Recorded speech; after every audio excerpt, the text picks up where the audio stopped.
त्या रात्री आकाशात चंद्रही जणू लपून बसला होता.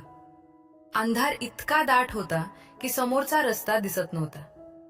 अगदी तसाच अंधार त्याच्या आयुष्यातही पसरला होता. नाव होतं त्याचं रामू.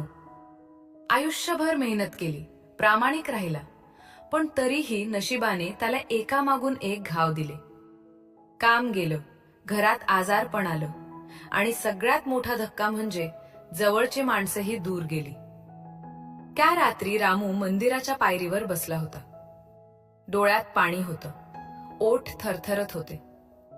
तो स्वामींच्या मूर्तीकडे पाहत हळूच म्हणाला, स्वामी, मी काय चुकलो रे? इतकं दुखणं का?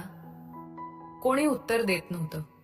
फक्त घंटांचा मंद आवाज आणि त्याचं रडणं. तो म्हणाला, सगळ्यांनी मला सोडलं स्वामी, पण तू तरी मला सोडू नकोस. माझ्याकडे काहीच उरलेलं नाही, फक्त तू आहेस. अश्रू थांबत नव्हते. त्या ओघळणाऱ्या अश्रूंमध्ये त्याचं संपूर्ण आयुष्य वाहून जात होतं.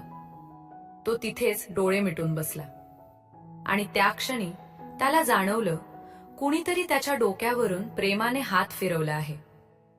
डोळे उघडून पाहतो तर कोणीच नाही, पण मनात एक आवाज घुमतो, भिवू नकोस, मी आहे. त्या रात्रीनंतर काहीही लगेच बदललं नाही. संकट संपली नाहीत, पण रामूचं मन बदललं. तो रोज सकाळी स्वामींच्या नावाने उठू लागला. काम नसलं तरी मंदिर साफ करायचा. कुणी पाहत नाही, कुणी कौतुक करत नाही, पण तो करत राहिला. कारण त्याला आता काहीच नको होतं, फक्त स्वामींचं जवळपण. एक दिवस मंदिरात आलेल्या एका माणसाने त्याला विचारलं, तुला इथे काय मिळतं? रामू हसत म्हणाला, शांती, जी मला कुठेच मिळाली नाही. हळूहळू चमत्कार घडू लागले. एका छोट्याशा कामाची संधी मिळाली. घरात आजारपण कमी झालं आणि सर्वात मोठं म्हणजे रामूच्या डोळ्यातली भीती नाहीशी झाली. कारण आता त्याला खात्री होती, स्वामी आपल्याला पाहत आहेत. एक दिवस तो पुन्हा त्याच पायरीवर बसला होता, पण आज त्याच्या डोळ्यात पाणी नव्हतं.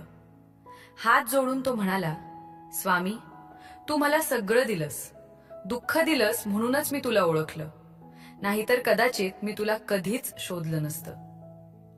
त्या दिवशी मंदिरातली घंटा जरा जास्त वेळ वाजली. जणू स्वामी हसत होते. भावनिक संदेश कधी कधी स्वामी आपल्याला रडवतात, कारण त्या अश्रूंमधूनच ते आपल्याला घडवत असतात.